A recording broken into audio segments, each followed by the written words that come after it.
जीत ले हम सारी दुनिया। बीच हमें आज बोने दो, रोज उसे थोड़ा बढ़ने दो। छू लेंगे आकाश हम, मन के विचार हकीकत बने। सिद्धि फल से आनंद देंगे, कोशिश कर बढ़े, सोच बुलंद करे।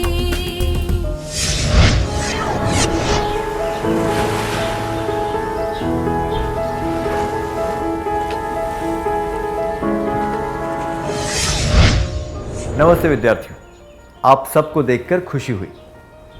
मुझे यकीन है कि आप सबने बेहतर तरीके से तनाव का सामना करना सीख लिया होगा। अब आपके लिए एक प्रश्न है। आप विश्व के सबसे बड़े खेल आयोजनों से परिचित होंगे। क्या आप बता सकते हैं कि विश्व में खेल कूद का दूसरा सबसे बड़ा आयोजन कौन सा है? विंबलडन, कॉमनवेल्थ गेम्स या फिर para Olympics? 1 Wimbledon, 2 Commonwealth games, 3 para Olympics. सही कहा, वो है पैरा ओलंपिक्स, जो अलग तरह से सक्षम लोगों के लिए आयोजित किया जाता है। इसमें भाग लेने वाले हजारों प्रतियोगी दुर्घटना, बीमारी या जन्म से ही किसी न किसी तरह से असमर्थ होते हैं। बहुत ज़्यादा तनाव और आघात सहने के बाद भी वे उससे उभर कर इन खेलों में भाग लेते हैं। उन्होंने अपने दुख और तकलीफ का सामना कैसे किया होगा, इसकी कल्पना करके ही हम बहुत कुछ सीख सकते हैं। पैरा ओलंपिक खेलों में भाग लेने वाले खिलाड़ियों से हम क्या सीख सकते हैं?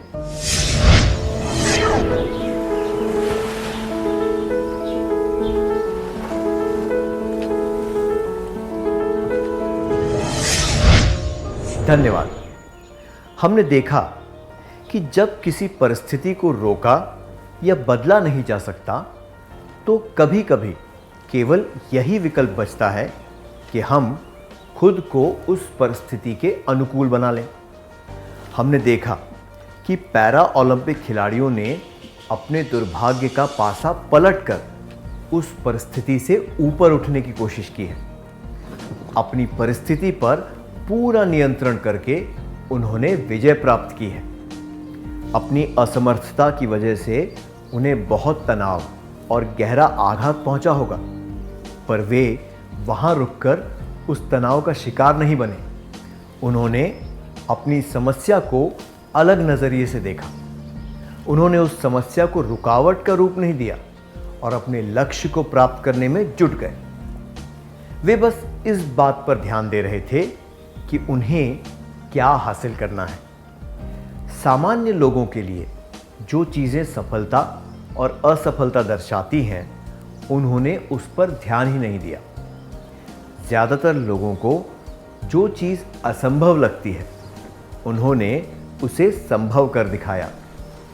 ये मुमकिन हो सका क्योंकि उनका दृष्टिकोण सकारात्मक था। 90% सामान्य और समर्थ व्यक्ति वो नहीं हासिल कर सकते जो उन्होंने इतनी कठिनाई के बावजूद हासिल कर लिया। सही कहा ना? तो हमें ये याद रखना चाहिए, विपरीत परिस्थितियों के अनुकूल बनने के लिए हमें चीजों को अलग नजरिए से देखना चाहिए, मुख्य मुद्दों पर ध्यान देना चाहिए, सफलता और उपलब्धि के नए पहलू ढूंढने चाहिए, सकारात्मक रहना चाहिए। क्या आप कभी ऐसे किसी व्यक्ति से मिले हैं जिन्होंने अपनी अक्षमता से ऊपर उठकर कोई महान सफलता प्राप्त की हो? क्या आप इसके बारे में सबको बताना चाहेंगे?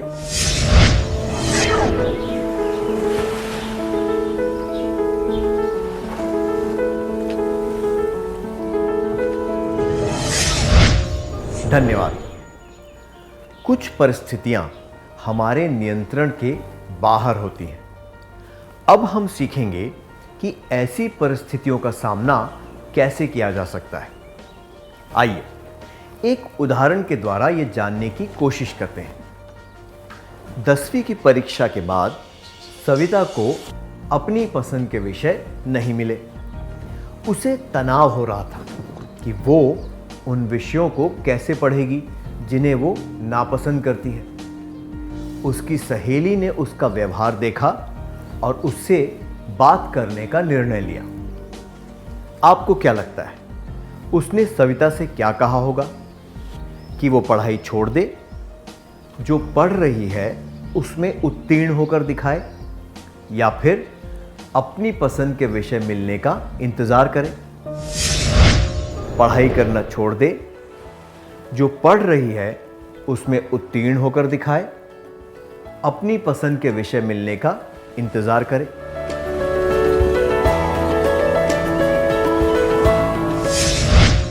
पढ़ाई छोड़ने से समस्या हल नहीं होगी, बल्कि और बढ़ जाएगी और तनाव होगा। सविता को जो विषय चाहिए वो उसे जल्द नहीं मिल सकते, इसलिए इंतज़ार करने का भी कोई फ़ायदा नहीं है।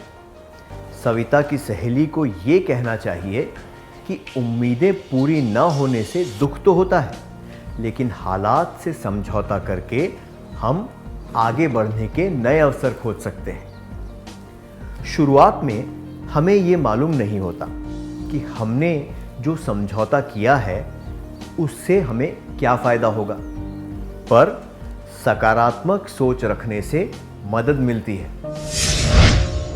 जिन तनावपूर्ण परिस्थितियों को हम रोक नहीं सकते, उनमें ये करने से मदद मिलती है। ज़रूरत पड़ने पर हालात से समझौता करना। क्या अब हम एक क्रियाकलाप करें? आपके एक मित्र को दक्षिण भारत में पढ़ने का मौका मिला है। उसे तनाव महसूस हो रहा है क्योंकि वो अपने माता पिता और दोस्तों से दूर एक नई जगह जाने वाला है। उसे वहाँ की स्थानीय भाषा भी नहीं आती। इस तनाव का सामना करने में आप उसकी मदद कैसे करेंगे? क्या दो विद्यार्थी इसका अभिनय करके दिखा सकते हैं?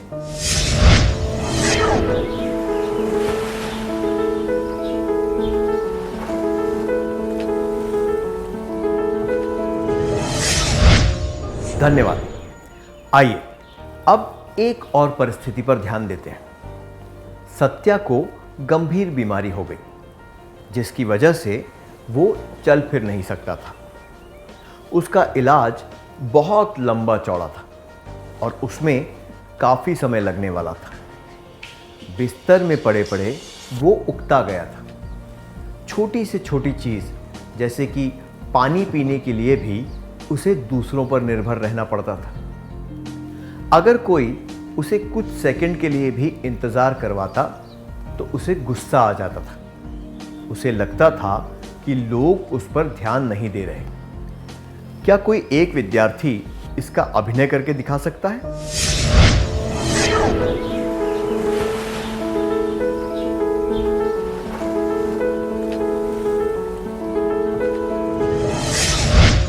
हमने देखा कि सत्या अपनी असहाय होने की परिस्थिति का सामना नहीं कर पा रहा है। ये समझा जा सकता है कि वो दूसरों पर निर्भर है और इस बात से कोई भी व्यक्ति परेशान हो जाएगा। लेकिन गुस्सा करके झुंझलाने से परिस्थिति सुधरने वाली नहीं है। उसे अपनी भावनाओं पर काबू रखना सीखना होगा और अपनी भावनाओं को उचित तरीके से व्यक्त करना होगा। ऐसी कठिन परिस्थितियों में अपने रिश्तों को और मजबूत करना महत्वपूर्ण हो जाता है। इसलिए जिन तनावपूर्ण परिस्थितियों को हम रोक नहीं सकते, उनमें ये करने से मदद मिलती है। ज़रूरत पड़ने पर हालात से समझौता करना, भावनाओं को उचित तरीके से व्यक्त करना। चलिए अगली परिस्थिति के बारे में जानते हैं। रमन और रजत बहुत अच्छे मित्र हैं। वे स्कूल में और स्कूल के बाहर काफ़ी समय एक साथ बिताते हैं। एक बार उन दोनों के बीच जरा सी अनबन हो गई। तब से ही उन्होंने एक दूसरे से बात करना बंद कर दिया। रमन और रजत दोनों के लिए यह तनावपूर्ण था। वे दोनों पछता रहे थे। इससे उनकी दिनचर्या और खाने पीने की आदतें बिगड़ गईं। दूसरों के साथ भी उनके रिश्ते बिगड़ने लगे। उन्हें क्या करना चाहिए? एक दूसरे से दूर रहना चाहिए, एक दूसरे के साथ झगड़ना चाहिए, या दिल खोलकर बात करनी चाहिए?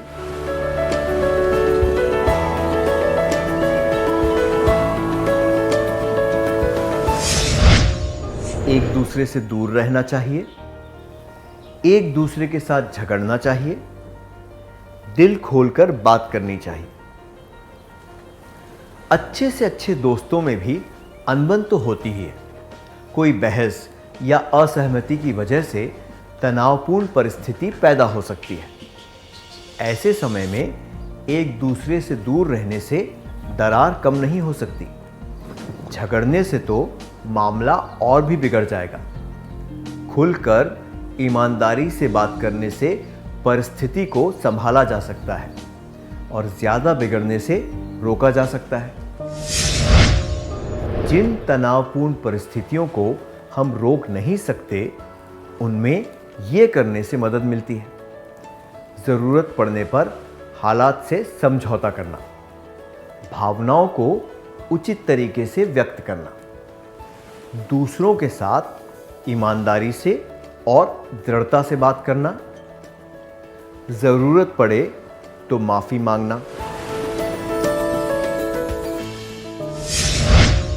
किसी दोस्त के साथ असहमति होने की वजह से क्या आपको तनाव हुआ है? इस परिस्थिति को आप दोनों ने कैसे संभाला? क्या आप इसके बारे में एक करीबी मित्र को बताना चाहेंगे?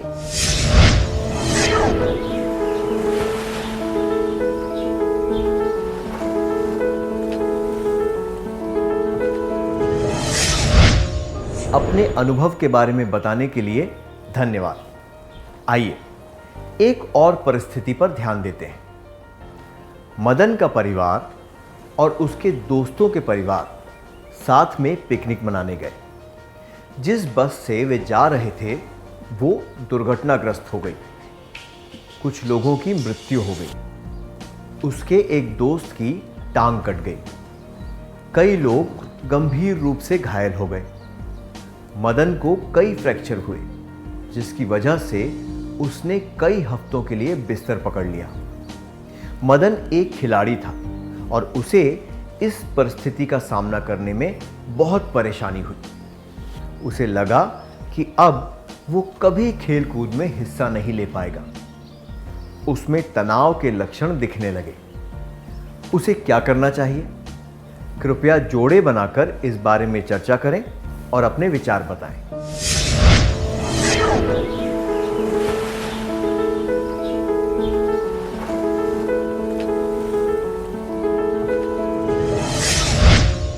हमने देखा कि हम जिन परिस्थितियों को रोक नहीं सकते, उन्हें बदलने का प्रयास कर सकते हैं। पर जिंदगी में बहुत सी बातें अनिश्चित होती हैं। कई बार ऐसे अनदेखे मोड़ आ जाते हैं जो किसी के नियंत्रण में नहीं होते। उनसे उभरने का एक ही तरीका है, उन्हें स्वीकार कर लेना। हद से ज़्यादा तनाव सहन करना और उसका प्रभाव अपने भविष्य पर पड़ने देना नकारात्मक होता है। दुर्भाग्यवश मदन अपने दुखों में इतना डूब चुका था कि उसे जीवन की अन्य मुख्य बातें नजर नहीं आ रही थी। उसी दुर्घटना में कुछ लोगों की जान चली गई और उसके एक दोस्त की टांग नहीं रही। अगर मदन इसका सकारात्मक पहलू देखे तो उसे ये एहसास होगा कि उस घटना के बाद भी वो जिंदा है और उसे बहुत ज़्यादा हानि नहीं पहुंची है। उसे ये आभास होना चाहिए कि उसकी असमर्थता तो कुछ ही दिनों के लिए है। आधुनिक सुविधाओं और तकनीकों से वो जल्दी ही ठीक हो जाएगा। उसकी भावनाएं अत्यंत व्यक्तिगत हैं और उसके दर्द से सबको सहानुभूति होनी चाहिए, पर उसे अपनी पीड़ा करीबी दोस्तों के साथ बांटनी चाहिए। सकारात्मक चीज़ों पर ध्यान देना चाहिए और खुश रहने की कोशिश करनी चाहिए। इससे उसे मानसिक रूप से सहायता मिलेगी। उसे अपने आगे के जीवन के बारे में सोचना चाहिए। मन में कड़वाहट रखने से उसे और दूसरों को भी कष्ट पहुंचेगा। तनावपूर्ण परिस्थितियों को स्वीकार करने के लिए इन चीज़ों से मदद मिलती है। ये समझना चाहिए कि कुछ चीज़ें हमारे नियंत्रण में नहीं होती। सकारात्मक रहना चाहिए।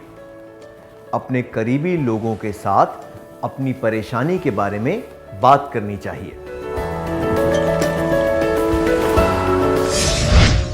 क्या अब हम एक क्रियाकलाप करें? कल्पना कीजिए, मदन को ये आभास हो गया कि इस परिस्थिति को स्वीकार करने का एक बेहतर तरीका है। वो तय कर लेता है कि वो सकारात्मक सोच रखेगा। क्या आप में से एक विद्यार्थी आगे आकर इसका अभिनय करके दिखा सकते हैं?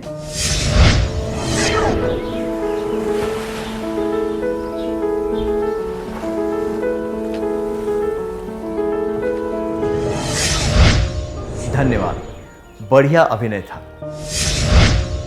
जब कोई व्यक्ति एक के बाद एक दुर्भाग्यशाली घटनाओं को झेल लेता है तो उसकी आत्मा चमकने लगती है। इस वजह से नहीं कि उसे दर्द महसूस नहीं होता, पर इसलिए कि वो व्यक्ति साहसी प्रकृति का होता है।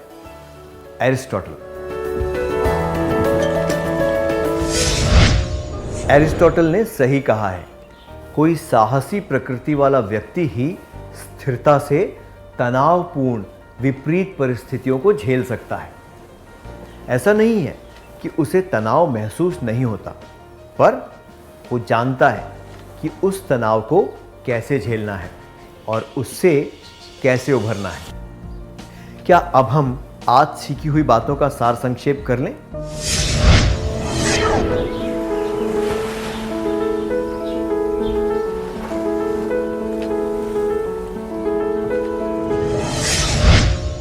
विपरीत परिस्थितियों के अनुकूल बनने के लिए हमें चीज़ों को अलग नज़रिए से देखना चाहिए। मुख्य मुद्दों पर ध्यान देना चाहिए। सफलता और उपलब्धि के नए पहलू ढूंढने चाहिए।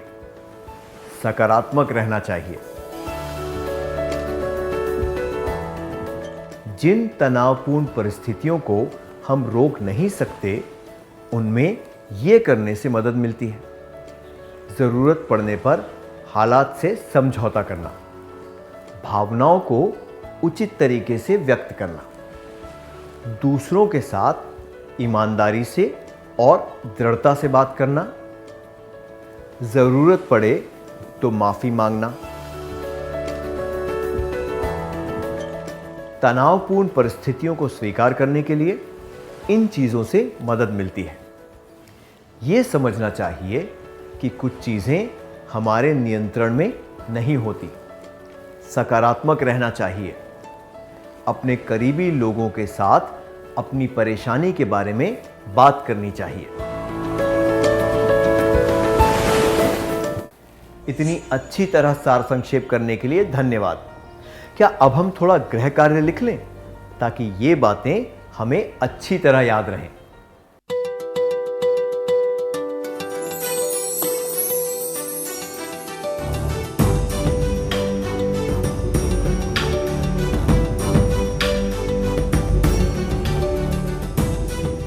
प्रश्न 1।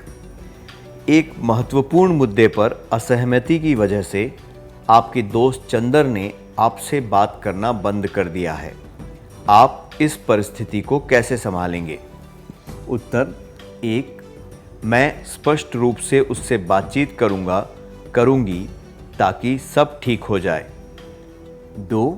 मैं उससे विनती करूंगी कि वो मुझसे बात करने लग जाए। 3। मैं सभी दोस्तों से कहूंगी कि चंदर मुझसे बात नहीं करता। प्रश्न 2। आप स्कूल के एक महत्वपूर्ण समारोह में भाग लेने के लिए बस से स्कूल जा रहे हैं। आपकी बस बहुत बुरे ट्रैफिक जाम में फंस गई और समय निकलता जा रहा है। इस परिस्थिति में आप अपने तनाव को कैसे दूर करेंगे?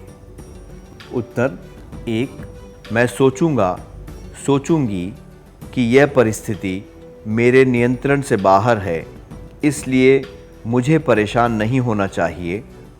2, मैं आशा करूंगी कि बस किसी दूसरे रास्ते से निकल जाए और मैं शीघ्र ही स्कूल पहुंच जाऊं।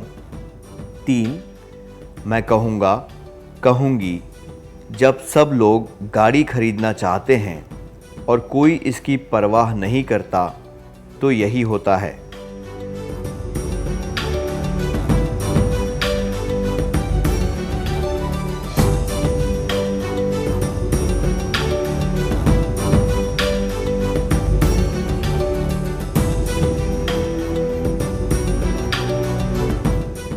कृपया अगली बार आने से पहले ये कार्य पूरा करके लाएं।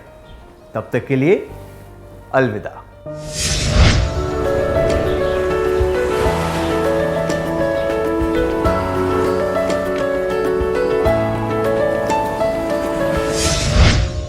नमस्ते विद्यार्थियों, क्या हम जवाबों के बारे में चर्चा करें?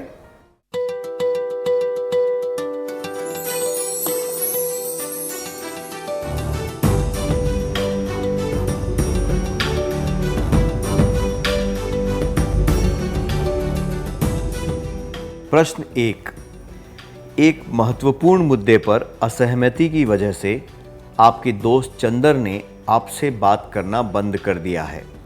आप इस परिस्थिति को कैसे संभालेंगे? ये जवाब, मैं उससे विनती करूंगी कि वो मुझसे बात करने लग जाए, और मैं सभी दोस्तों से कहूंगी कि चंदर मुझसे बात नहीं करता। अनुचित है, क्योंकि विनती या शिकायत करना तनाव को दूर करने के उचित तरीके नहीं हैं। ये जवाब, मैं स्पष्ट रूप से उससे बातचीत करूंगी ताकि सब ठीक हो जाए, तनाव को दूर करने का सकारात्मक तरीका दर्शाता है, इसलिए ये उचित है। आपने कौन सा उत्तर चुना?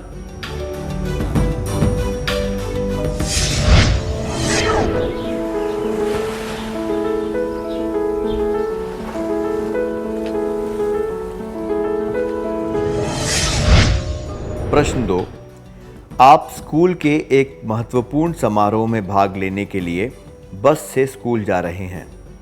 आपकी बस बहुत बुरे ट्रैफिक जाम में फंस गई और समय निकलता जा रहा है।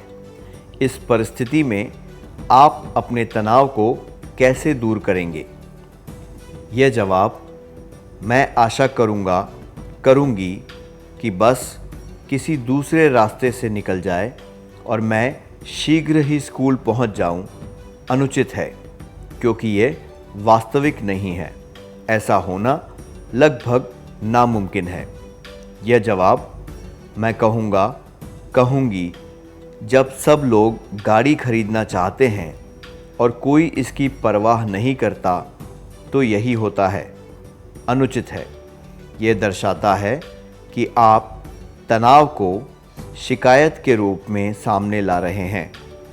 ये जवाब, मैं सोचूंगी कि यह परिस्थिति मेरे नियंत्रण से बाहर है, इसलिए मुझे परेशान नहीं होना चाहिए, उचित है।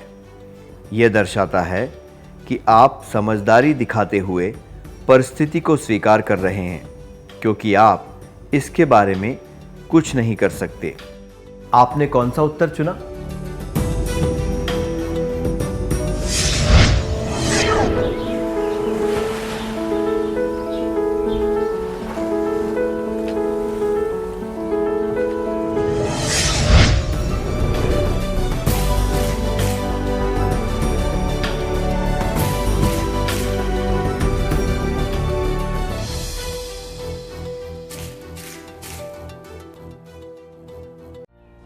जिन्होंने सही उत्तर चुने थे, उन्हें बधाई। क्या हम अगला सत्र शुरू करें?